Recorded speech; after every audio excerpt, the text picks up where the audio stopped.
नमस्कार, हमारे चैनल में आपका स्वागत है। मैं हूं रामचंद्र मौर्य। साथियों, विश्लेषण से पहले एक अनुरोध कि हमारे चैनल को सब्सक्राइब कर लीजिए। वीडियो अच्छा लगे तो लाइक कीजिए, शेयर कीजिए और कमेंट कीजिए, इससे हमें बड़ी ताकत मिलेगी। तो हाँ साथियों, बहुप्रतीक्षित ओबीसी जनगणना का वक्त लगता है कि अब सामने आ गया है, समय आ गया है। प्रधानमंत्री नरेंद्र मोदी अरसे से हीला हवाली कर रहे थे और जातिगत जनगणना को जातिवाद बता करके कह रहे थे कि इस देश में जातियां है ही नहीं, सिर्फ 4 जातियां हैं: महिला, युवा, गरीब और किसान। इसके अलावा राहुल गांधी को ओबीसी गणना के मुद्दे पर नरेंद्र मोदी अर्बन नक्सल की सोच तक कह चुके हैं। प्रधानमंत्री नरेंद्र मोदी हमेशा कन्नी काटते रहे हैं ओबीसी जनगणना को लेकर के, लेकिन अब राष्ट्रीय जनगणना में इसे शामिल कर लिया है। जी हाँ, जो राष्ट्रीय जनगणना 2021 में होनी चाहिए थी वह 2026 से शुरू होने जा रही है। 1 अक्टूबर 2026 से लद्दाख, जम्मू कश्मीर, हिमाचल और उत्तराखंड यानी पहाड़ी इलाकों से राष्ट्रीय जनगणना शुरू की जाएगी, जिसमें जातिगत जनगणना भी शामिल होगी, सोशियो इकोनॉमिक बेसिस पर। इस तरह की जनगणना इसके पहले 2011 में कांग्रेस सरकार ने कराया था और नरेंद्र मोदी ने देखा कि ओबीसी की संख्या 60% से अधिक है, इसलिए उस रिपोर्ट को प्रकाशित नहीं किया और उस पर कुंडली मार करके बैठ गए। आज तक पता नहीं चला कि 2011 की जनगणना रिपोर्ट का क्या हश्र हुआ। प्रधानमंत्री नरेंद्र मोदी हमेशा से इनकार करते आए हैं और राज्य मंत्री नित्यानंद ने 2021 में संसद में स्पष्ट शब्दों में इनकार कर दिया था कि हम SC/ST की गणना तो कराएंगे, लेकिन ओबीसी की जनगणना नहीं कराएंगे। प्रधानमंत्री नरेंद्र मोदी ने कई बार राहुल गांधी पर तंज कसा हमले किया, अर्बन सोच का नतीजा बताया, जातियों में समाज को बांटने का आरोप लगाया और सुप्रीम कोर्ट में हलफनामा दे करके कहा कि जाति गणना, ओबीसी गणना बहुत जटिल, दुरूह और असंभव है। लेकिन जो जटिल, दुरूह और असंभव था, आज वही कैसे संभव हो रहा है। जो व्यक्ति सुप्रीम कोर्ट के सामने हलफनामा दे करके झूठ बोलता है, आज वह झूठ उजागर हो गया है देश के 140 करोड़ लोगों के सामने और 60%, जी हाँ, बिहार में, तेलंगाना में ओबीसी गणना तो नहीं, ओबीसी सर्वे कहा जा सकता है, हुआ। उसमें पता चला कि 63% इस देश में ओबीसी हैं। तो 1 अक्टूबर 2026 को पहाड़ी इलाकों में और 1 मार्च 2027 से पूरे देश में हर राज्यों में ओबीसी जनगणना और राष्ट्रीय जनगणना दोनों साथ होगी, या यूं कहें कि राष्ट्रीय जनगणना का एक हिस्सा ओबीसी जनगणना भी होगी। तो क्या राहुल गांधी ने संविधान की कॉपी हाथ में लेकर ओबीसी के बीच निचले स्तर तक जा करके उन्होंने जिस ढंग से इस मुद्दे को उठाया, उससे नरेंद्र मोदी बैकफुट पर आ गए हैं? क्या राहुल गांधी ने नरेंद्र मोदी को एक ऐसे चक्रव्यूह में फंसा दिया है जिससे निकल पाना नरेंद्र मोदी का मुश्किल होगा और इसका श्रेय लूटना भी मुश्किल होगा, क्योंकि नरेंद्र मोदी ओबीसी होते हुए भी ओबीसी जनगणना के कट्टर विरोधी थे और आरएसएस भारतीय जनता पार्टी के तमाम नेता उनका साथ दे रहे थे। या यूं कहें, पूरा भगवा गिरोह, सवर्ण शक्तियां सब मिलकर के ओबीसी जनगणना को नहीं चाहती थी। लेकिन राहुल गांधी ने जिस तरह से 2020 से ओबीसी जनगणना को मुद्दा बताया, संसद से सड़क तक पुरजोर भाषणबाजी किया, ओबीसी के बीच जाकर के उनके हक अधिकार का हवाला देते हुए उन्हें राष्ट्र की मुख्य धारा में जोड़ने का आह्वान किया, तो उसके बाद नरेंद्र मोदी बैकफुट पर आ गए और सुप्रीम कोर्ट में हलफनामा देने के बावजूद उस समय वह ओबीसी गणना कराने की बात मान लिए, जब देश एक बड़ी आपदा से गुजर रहा था। जी हां, 22 अप्रैल को पहलगाम में आतंकवादियों ने 28 निर्दोष लोगों की हत्या कर दिया था, पर्यटकों की हत्या कर दिया था, जिसमें अधिकांश शादीशुदा युवा युवतियां जोड़े थे। राष्ट्रीय संकट से ध्यान हटाने के लिए नरेंद्र मोदी ने अपने एक मंत्री अश्विनी वैष्णव के जरिए घोषणा करा दिया कि सरकार ओबीसी जनगणना कराएगी राष्ट्रीय जनगणना के साथ। उसके बाद से इंतजार किया जा रहा है कि नोटिफिकेशन कब जारी होगा और राष्ट्रीय जनगणना जो 2021 में होनी थी कब से शुरू होगी।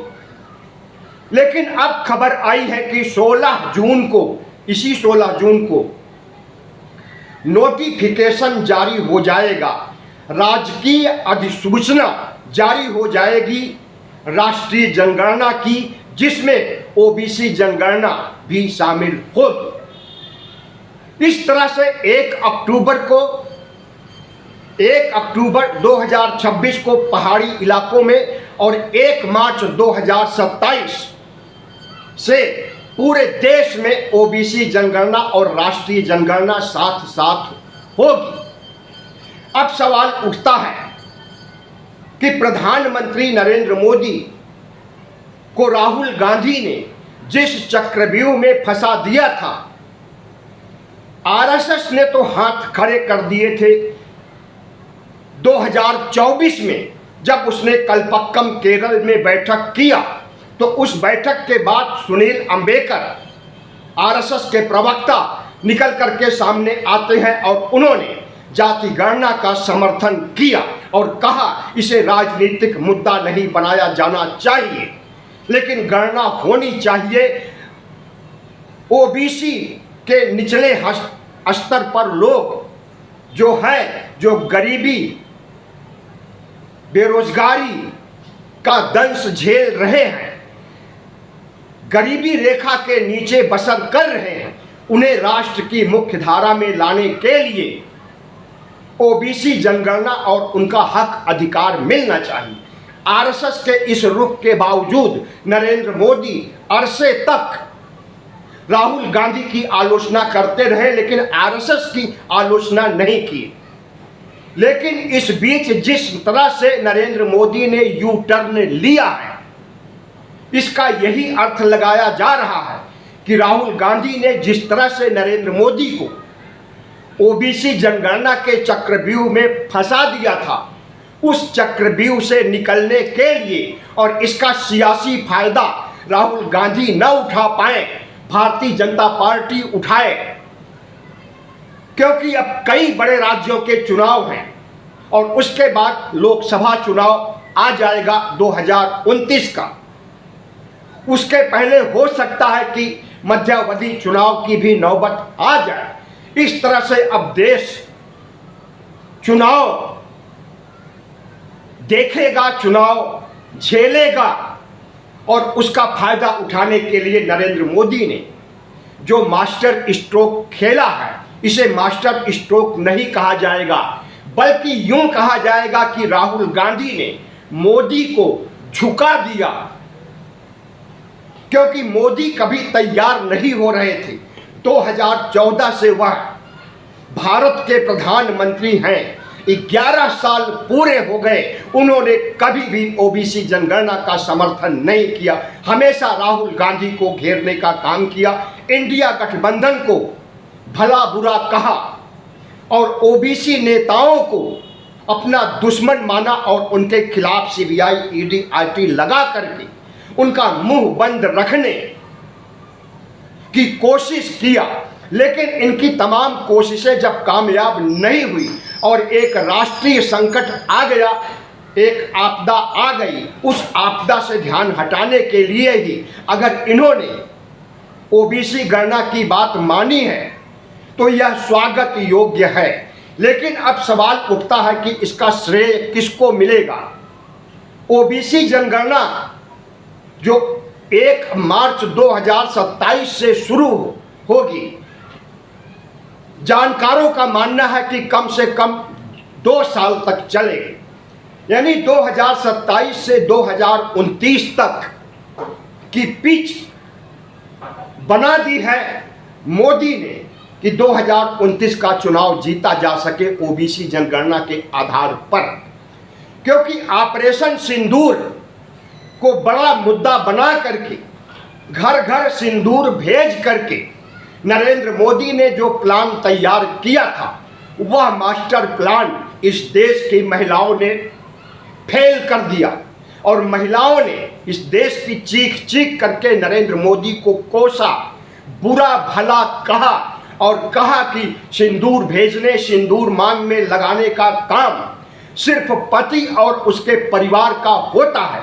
नरेंद्र मोदी कौन होते हैं कि वह इस देश की आधी दुनिया 70 करोड़ महिलाओं के मांग में सिंदूर भरे, सिंदूर भेजें।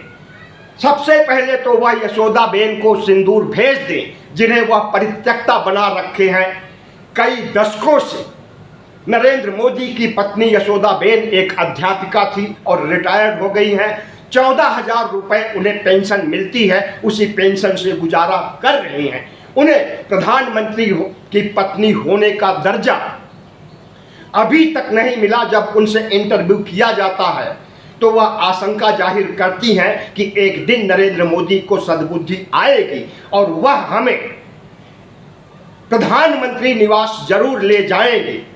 लेकिन प्रधानमंत्री नरेंद्र मोदी इस देश की महिलाओं के मांग में सिंदूर डालने का जोखिम मोल लेने का की घोषणा किए और देश भर की महिलाओं ने उन्हें घेर लिया और उन्हें खरी खोटी सुनाई, जिसमें यशोदा बहन को भी लपेट लिया। तो प्रधानमंत्री नरेंद्र मोदी के निशाने पर अब राहुल गांधी और इंडिया गठबंधन आ गया है। अब प्रधानमंत्री नरेंद्र मोदी इसका श्रेय लेने के लिए ओबीसी जनगणना का, कि मैंने ओबीसी जनगणना कराई, मैं ओबीसी हूं बिहार का और इस देश के 60% अधिक ओबीसी के साथ न्याय हम करेंगे। तो इस देश की जनता पूछ रही है कि नरेंद्र मोदी जी, आप तो पिछले 11 वर्षों से इनकार करते आए हैं, अचानक यू टर्न राहुल गांधी की वजह से लेना पड़ा, इसलिए आपको श्रेय नहीं मिलेगा। राहुल गांधी ने दबाव की राजनीति की, दबाव डाला ओबीसी, एससी, एसटी में पैठ बनाने के लिए। संविधान की कॉपी लेकर पूरे देश में संसद से सड़क तक ओबीसी, एससी, एसटी के निवास स्थान तक जाने और रैलियां करने, संविधान सम्मान सम्मेलन करने तक उन्होंने प्रधानमंत्री नरेंद्र मोदी को लपेटा और इसी की वजह है कि आज प्रधानमंत्री नरेंद्र मोदी ओबीसी गणना के लिए तैयार हो गए हैं। लेकिन अगला सवाल यह है कि ओबीसी की जनगणना होने पर 60% से अधिक ओबीसी के होने की संभावना है। बिहार ने साबित कर दिया है कि बिहार में 63% ओबीसी हैं। अगर ऐसा होता है, 60% से ऊपर ओबीसी की संख्या आती है जनगणना होने के बाद, तो क्या इन 60% को नरेंद्र मोदी आरक्षण दे सकते हैं? 60% को 60% आरक्षण दे सकते हैं? क्या इन्हें आरएसएस और सवर्ण शक्तियां ऐसा करने देगी? सवर्ण शक्तियां इनका कोर वोटर है, ब्राह्मण क्षत्रिय वैश्य इनके समर्थक हैं, तो क्या उन्हें नाराज कर देंगे? अगर 60% ओबीसी को 60% आरक्षण देंगे तो उसके लिए संविधान में संशोधन करना होगा, क्योंकि संविधान में तो वर्णित तो नहीं है, लेकिन सुप्रीम कोर्ट ने ऐसी गाइडलाइन जारी कर दी है जो संविधान में शामिल माना जा सकता है कि 50% से ज़्यादा आरक्षण नहीं दिया जा सकता है। इस कैप को हटाने के लिए संविधान संशोधन करना होगा। तो क्या भारतीय जनता पार्टी संविधान में संशोधन करके 50% कैप को हटाएगी और आरएसएस ऐसा होने देगा? हमें नहीं लगता है कि आरएसएस ऐसा होने देगा, क्योंकि आरएसएस सवर्णों का संगठन है, खास करके ब्राह्मणवाद फैलाने वाला ब्राह्मणों का संगठन है। वह कतई नहीं चाहेगा कि 60% से अधिक आरक्षण दिया जाए और संविधान में संशोधन किया जाए। तो प्रधानमंत्री के ऊपर दबाव आरएसएस का है कि वह जनगणना का परिणाम आने पर अपनी मनमर्जी नहीं चला सकेंगे, और दूसरा दबाव राहुल गांधी का है कि उन्हें जनगणना करानी पड़ेगी और तैयार हो गए और नोटिफिकेशन आने वाला है। इन तमाम सवालों के साथ ओबीसी समाज के लोगों से हमारा सवाल है कि अगर ओबीसी गणना होती है, अभी दिल्ली बहुत दूर है, बहुत सी रुकावटें आरएसएस डाल सकता है। भारतीय जनता पार्टी के बड़े नेता, छोटे नेता, गोदी मीडिया सब सवर्ण शक्तियों में शामिल हैं, और ये लोग कतई नहीं चाहेंगे कि ओबीसी गणना हो और ओबीसी को उनका हक अधिकार, जिसकी जितनी भागीदारी उसकी उतनी हिस्सेदारी का नारा लागू हो और उन्हें उनका अधिकार मिले। इसलिए बहुत खुश होने की जरूरत नहीं है, लेकिन आस की एक उम्मीद जरूर जग गई है कि अब ओबीसी के साथ न्याय होने वाला है, और अगर यह न्याय होने वाला है तो वह मोदी और भागवत की कृपा से नहीं, बल्कि राहुल गांधी की कृपा से, राहुल गांधी के पसीना बहाने से, राहुल गांधी के संसद से लेकर सड़क तक घेरने से ओबीसी गणना होने जा रही है। और ओबीसी को चाहिए कि वह राहुल गांधी का हाथ मजबूत करे, और राहुल गांधी अगर इस देश के प्रधानमंत्री बनेंगे तभी ओबीसी गणना होने पर, उसका रिजल्ट आने पर ओबीसी को हक अधिकार मिल सकता है। वरना आरएसएस भारतीय जनता पार्टी को 60% से आरक्षण कतई नहीं देने देगा। धन्यवाद। वीडियो अच्छा लगा हो तो इसे सब्सक्राइब कीजिए, लाइक कीजिए और बड़े पैमाने पर शेयर कीजिए, ओबीसी, एससी, एसटी तक पहुंचाइए। धन्यवाद।